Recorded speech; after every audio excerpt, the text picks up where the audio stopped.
அன்பு மாணவ செல்வங்கள் அனைவருக்கும் வணக்கம். தொடர்ச்சியாக 2ஆம் நிலை காவலர் தேர்வில் கேட்கக்கூடிய முக்கியமான பொதுறிவு வினாக்களை நம்ம பார்த்துட்டு இருக்கோம். இன்றைக்கி நம்ம உளவியல் பகுதியில் மொழித்திறன் அப்படின்ற டாப்பிக்கில் தமிழ்லேருந்து 5 கேள்விகள் கேட்குறாங்க இல்லையா, அதுக்கான ஒரு 50 கேள்விகளை நம்ம பார்க்க போகிறோம். சரிங்களா, கண்டிப்பாக அதை பாருங்கள், உங்களுக்கு கிளியரான ஒரு ஐடியா கிடைக்கும். ஃபஸ்ட்டு கொஸ்டின் பாருங்களேன், ஐம்பால் எனும் சொல்லை பிரித்து எழுதுக அப்படின்னு சொல்லி கொடுத்துருக்காங்க. நமக்கு பிரித்து எழுதுக சேர்த்து எழுதுக நம்மளுடைய கொஸ்டினில் வந்து கேட்குறாங்க. சரிங்களா, இதை பிரித்ததுன்னா 5 கூட்டல் பால் அப்படின்றது நமக்கு விடையாக கிடைக்கும். அடுத்த கொஸ்டின், தமிழ் எழுத்து சீர்திருத்த பணியில் தன்னை அர்ப்பணித்து கொண்டவர் யாருன்னா தந்தை பெரியார்.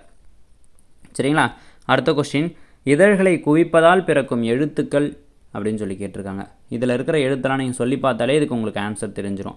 ஊ ஊ அப்படின்னு சொல்லும்பொழுது தான் இதழ்கள் குவிக்கிறது நடக்கும். சரிங்களா, அப்போ இதழ்கள் குவிக்கிறதுனால பிறக்கக்கூடிய எழுத்து எது? இந்த ஊ ஊ அப்படின்றது தான்.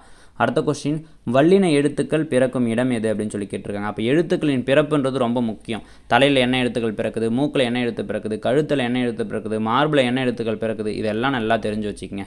வல்லின எழுத்துக்கள் பிறக்கிறது மார்பில். அடுத்த கொஸ்டின், நன்செய் எனும் சொல்லை பிரித்து எழுத கிடைப்பது நன்மை கூட்டல் செய் அப்படின்னு சொல்லி நமக்கு கிடைக்கும். சரிங்களா, அடுத்த கொஸ்டின் பாருங்கள், மாடு வயலில் புல் மேய்ந்தது அப்படின்னு ஒரு சொற்றொடர் நமக்கு கொடுத்துருக்காங்க. இந்த சொற்றொடரில் வினைமுற்று எது அப்படின்னு சொல்லி கேட்குறாங்க. சரிங்களா, இந்த சொற்றொடரில் வினைமுற்று எதுனா மேய்ந்தது அப்படின்றது தான். ஒரு செயல் வந்து பார்த்தீங்கன்னா முற்று பெற்று விட்டது, புரியுதுங்களா? ஒரு வினை முற்று பெற்று விட்டது அப்படின்னா அதை வந்து வினைமுற்றுன்னு சொல்கிறோம்.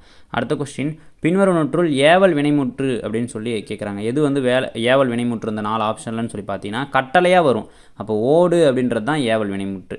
அடுத்த கொஸ்டின் பாருங்கள், பின்வரும் நூற்றுள் இறந்த கால வினைமுற்று எது அப்படின்னு சொல்லி கேட்குறாங்க. சரிங்களா, இந்த 4 ஆப்ஷனில் படித்தான் அப்படின்றது தான் உங்களுக்கு இறந்த கால வினைமுற்று. சரிங்களா, அடுத்த கொஸ்டின் பாருங்கள், நெடுமை கூட்டல் தேர், இடையில் வந்து இங்கே கூட்டல் வரும்பா. இது நெடுமை கூட்டல் தேர் என்பதை சேர்த்தெழுத கிடைக்கும் சொல் எது அப்படின்னா நெடுந்தேர் அப்படின்றது தான்.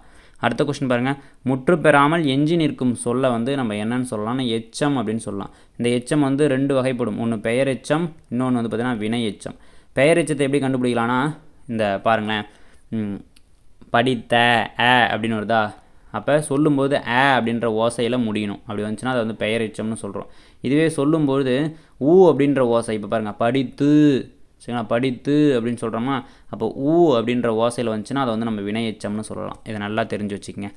அடுத்து பாருங்கள், கீழ்காணும் சொற்றொடரில் பெயர் எச்சம் எது அப்படின்னு சொல்லி கேட்டிருக்காங்க. பாருங்கள், இப்போ பாருங்கள், இதை நம்ம சொல்லி பார்க்கலாம். படித்து அப்படின்னா ஊ வருது, அப்போ இது வினை எச்சம். எழுதி அப்படின்னா ஈ வருது, இதுவும் வினை எச்சம்.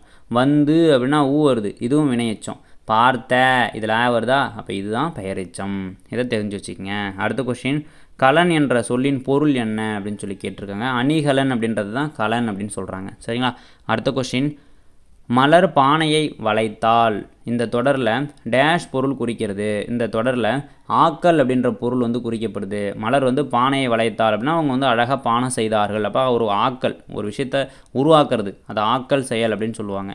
அப்போ ஆக்கல் அப்படின்றது தான் இந்த தொடர் தர்ற பொருள். அடுத்தது பாருங்கள், சொற்றொடர்களுக்கு இடையே வேற்றுமை உருவு மறைந்து வருவதை வேற்றுமை தொகை அப்படின்னு சொல்கிறோம். தொகைனா தொக்கி வர்றது, மறைந்து வர்றது. சரிங்களா, அதுதான் நம்ம வந்து தொகைன்னு சொல்கிறோம். அப்போ வேற்றுமை உருவு மறைஞ்சு வந்துச்சுன்னா அதை வேற்றுமை தொகைன்னு சொல்கிறோம். சரிங்களா, அடுத்த கொஸ்டின், சேரர்களுடைய தலைநகரம் எதுனா வஞ்சி. சரிங்களா, வஞ்சி தான் சேரர்களுடைய தலைநகர். அடுத்த கொஸ்டின் பாருங்கள், என் நண்பன் செய்த தொழிலில் அவனுக்கு டேஷ் பெருகிற்று, வாரி பெருகிற்று, வாரி பெருகிற்று, செல்வம் பெருகிற்றுன்னு சொல்கிறோம். சரிங்களா, அடுத்த கொஸ்டின், பாலாடை இந்த சொல்லுக்குரிய புணர்ச்சி எது அப்படின்னு சொல்லி கேட்குறாங்க. இயல்பு புணர்ச்சி. பாலாடை அப்படின்னு சொல்லும்பொழுது இயல்பு புணர்ச்சி. அடுத்த கொஸ்டின், சிங்கம் டேஷில் வாழும். சிங்கம் வந்து பார்த்தீங்கன்னா முழையில் வாழும்.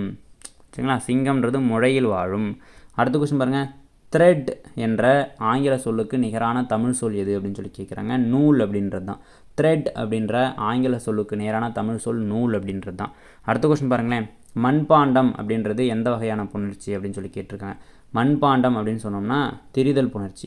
மரவேர் அப்படின்றது கெடுதல் புணர்ச்சி. மணிமுடின்றது இயல்பு புணர்ச்சி. கடத்திருன்றது தோன்றல் புணர்ச்சி. சரிங்களா, அடுத்த கொஸ்டின், வெங்கரி எனும் சொல்லை பிரித்து எழுத கிடைப்பது வெண்மை கூட்டல் கரி அப்படின்னு நமக்கு கிடைக்கும். வெங்கரி அப்படின்றத பிரித்து எதுனா வெண்மை கூட்டல் கரி அப்படின்றது நமக்கு கிடைக்கும்.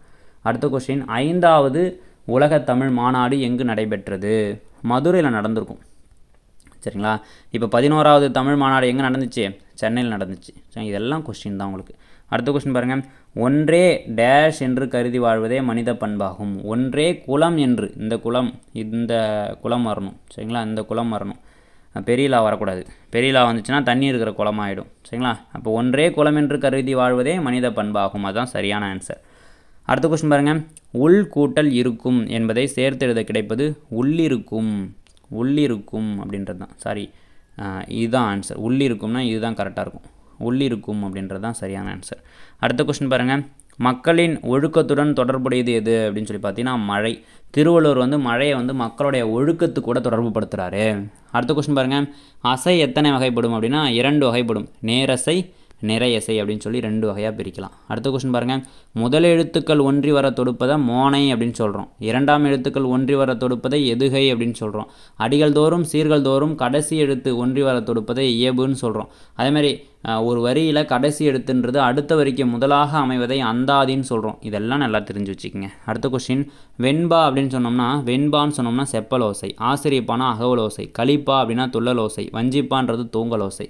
இதெல்லாம் நல்லா தெரிஞ்சு வச்சுக்கோங்க. அடுத்த கொஸ்டின், பிரிது மொழிதல் அணியில் டேஷ் மட்டும் இடம்பெறும், ஓமை மட்டும் இடம்பெறும். ஓமையை மட்டும் கூற வந்த அந்த ஓமையத்தை வந்து விளக்குறது. இதுதான் நம்ம வந்து பிரிது மொழிதல் அணி அப்படின்னு நம்ம சொல்கிறோம். சரிங்களா? பீலிப்பை சாகாடும் அச்சிறு பண்டம் அப்படின்னு சொல்கிறோம் இல்லையா, அதெல்லாம் வந்து உங்களுக்கு பிரிது மொழிதல் அணிக்கு தான் எடுத்துக்காட்டான குறள். அடுத்தது பாருங்கள், இந்தியாவின் முதல் சட்ட அமைச்சர் யார் அப்படின்னு சொல்லி கேட்டிருக்காங்க. Doctor B.R. அம்பேத்கர் ஐயா அவர்கள் தான் இந்தியாவுடைய முதல் சட்ட அமைச்சர். சரிங்களா? அப்போ அடுத்த கொஸ்டின் பாருங்கள், ஒரே செய்யுளை இரு பொருள்படும்படி பாடுவதை என்னன்னு சொல்லலாம் அப்படின்னா இரட்டுற மொழிதல் அணி அப்படின்னு சொல்லலாம். இந்த இரட்டுற மொழிதல் அணிக்கு இன்னொரு பேர் என்ன? சிலேடை அணி அப்படின்னு சொல்லலாம். அடுத்த கொஸ்டின் பாருங்கள், 2 பொருட்களுக்கு இடையே உள்ள ஒற்றுமையையும் வேற்றுமையையும் கூறுவது என்ன அணி அப்படின்னு சொல்லி கேட்டிருக்காங்க. வேற்றுமை அணி. சரிங்களா? வேற்றுமை அணி. தீயினால் சுட்டப்புண் உள்ளாரும் ஆறாதே நாவினால் சுட்டவடு அப்படின்னு சொல்கிறோம். சரிங்களா? அப்போ 2 பொருட்களுக்கு இடையே உள்ள ஒற்றுமையும் வேற்றுமையும் கூறுவது என்னது? வேற்றுமை அணி. அடுத்த கொஸ்டின் பாருங்கள், பின்வரும் கூற்றுகளை ஆராய்க அப்படின்றாங்க. முதல் கூற்று, தமிழின் முதல் அகராதி சதுரகராதின்னு சொல்கிறாங்க. கரெக்டு தான். அடுத்தது கூற்று பாருங்கள், சதுரகராதி, தொன்னூல் விளக்கம், தேம்பாவணி ஆகிய நூல்களை எல்லாம் இயற்றியவர் யார்? வீரமாமுனிவர்னு சொல்கிறாங்க. சரிங்களா? 2ம் சரி அப்படின்றது தான் சரியான விடை. 2மே சரிதான். சரிங்களா? அடுத்த கொஸ்டின் பாருங்கள், சேரன்மான் காதலி அப்படின்ற புதினத்திற்கு சாகித்ய அகாதமி விருது பெற்றவர் யார் அப்படின்னா உங்களுக்கு கண்ணதாசன் தான். சரிங்களா? கண்ணதாசன் தான் சேரன்மான் காதலி அப்படின்ற புதினத்திற்கு சாகித்ய அகாதமி விருது பெற்றிருப்பார். சிலப்பதிகாரத்தில் உள்ள காண்டங்கள் எத்தனைன்னு சொல்லி கேட்டிருக்காங்க. 3 காண்டங்கள் இருக்கும். சரிங்களா? மதுரை காண்டம், சரிங்களா, மதுரை காண்டம், வஞ்சி காண்டம், புகார் காண்டம், வஞ்சி காண்டம்னு சொல்லி 3 காண்டங்கள் இருக்கும். சரிங்களா? அடுத்த கொஸ்டின் பாருங்களேன், கோப்பரகேசரி, திரிபுவன சக்கரவர்த்தி என்ற பட்டங்களை பெற்றவர் யார் அப்படின்னா 2ஆம் ராஜராஜ சோழனை தான் கோப்பரகேசரி, திரிபுவன சக்கரவர்த்தின்லாம் சொல்கிறாங்க. அடுத்த கொஸ்டின், குமரகுருபரோடைய காலம் என்ன அப்படின்னா 17ஆம் நூற்றாண்டு. சரிங்களா? அடுத்த கொஸ்டின் பாருங்கள், காலில் அணிவது சிலம்பு. சிலம்பு தான் காலில் அணியக்கூடிய ஒரு அணிகலன். அடுத்த கொஸ்டின் பாருங்கள், தேர்ப்பாவை கூற்று பற்றி கூறும் நூல் எதுனா திருவாசகம் தான் தேர்ப்பாவை கூற்றை பற்றி சொல்லுது. அடுத்த கொஸ்டின், மாதவி ஆடிய ஆடல் வகைகள் எத்தனைனா 11 வகையான ஆடல் வகைகளை வந்து மாதவி வந்து ஆடினாள் அப்படின்னு சொல்கிறாங்க. சரிங்களா? அடுத்த கொஸ்டின் பாருங்கள், மைத் என்ற ஆங்கில சொல்லுக்கு நேரான தமிழ் சொல் எது அப்படின்னு சொல்லி கேட்டிருக்காங்க. தொன்மம் அப்படின்றது தான். மைத் அப்படின்ற ஆங்கில சொல்லுக்கு நேரான தமிழ் சொல் தொன்மம். அடுத்த கொஸ்டின் பாருங்கள், 2024ஆம் ஆண்டு G20 மாநாடு எங்கு நடைபெற உள்ளது அப்படின்னா பிரேசிலில் நடக்க போகுது. சரிங்களா? அடுத்த கொஸ்டின் பாருங்கள், ஆந்திர பிரதேசத்தின் புதிய தலைநகர் எதுனா விசாகப்பட்டினம் அப்படின்றது தான். அந்த மாநிலத்தின் முதல்வர் ஜெகன்மோகன் ரெட்டி அறிவிச்சிருக்கார். அடுத்த கொஸ்டின் பாருங்கள், 2 கூற்றுகள் கொடுத்துருக்காங்க. இதில் எது சரின்னு நம்ம கண்டுபிடிக்கணும். ஃபஸ்ட்டு கூற்று, இந்தியாவின் ராக்கெட் பெண் என அழைக்கப்படுவர் யாருன்னா ரிது கரிதால்ஸ் ஸ்ரீவஸ்தா அப்படின்றவங்க தான். இது ரொம்ப சரியான ஒரு கூற்று. இதை வந்து இந்த வருஷம் நம்ம பிசி எக்ஸாமில் எதிர்பார்க்குறோம். சரிங்களா? அடுத்த கூற்று பாருங்கள், ஸ்ரீஹரிகோட்டா அப்படின்றது கர்நாடகா மாநிலத்தில் இருக்குதுன்னு சொல்கிறாங்க. இது தப்பு. ஸ்ரீஹரிகோட்டா எங்கே இருக்குது? ஆந்திர பிரதேசத்தில் இருக்குது. சரிங்களா? அப்போ 1 மட்டும் சரி அப்படின்றது தான் சரியான விடை.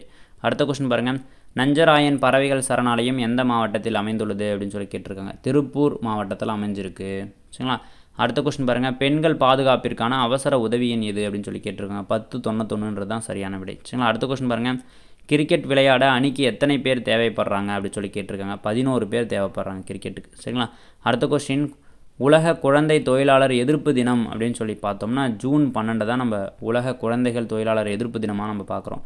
அடுத்த கொஸ்டின் பாருங்களேன், உலக மலாலா தினம் அப்படின்னு சொல்லி ஐநா சபை அறிவித்தது எப்போது? ஜூலை 12. சரிங்களா? அடுத்த கொஸ்டின் பாருங்கள், மணிப்பூர் மாநிலத்தின் முதல்வர் யார் அப்படின்னு சொல்லி கேட்டிருக்காங்க. பிரேன் சிங் அப்படின்றவர் தான். சரிங்களா? அப்போ இன்றைக்கி பார்த்த அந்த 50 கேள்விகளும் உங்களுக்கு கண்டிப்பாக ரிவிஷனுக்கு ரொம்ப யூஸ்ஃபுல்லாக இருந்திருக்கும். தொடர்ச்சியாக படிங்க. இன்னும் கொஞ்ச நாளில் எக்ஸாம் வரப்போகுது. இதுக்காக தான் இவ்வளோ நாள் நீங்கள் கஷ்டப்பட்டுருக்கீங்க. தொடர்ச்சியாக படிங்க. கண்டிப்பாக கொஸ்டின் பேப்பர் ஈஸியாக தான் வரும். சரிங்களா? நல்ல மார்க் உங்களால் ஸ்கோர் பண்ண முடியும். சரிங்களா? தேங்க்யூப்பா.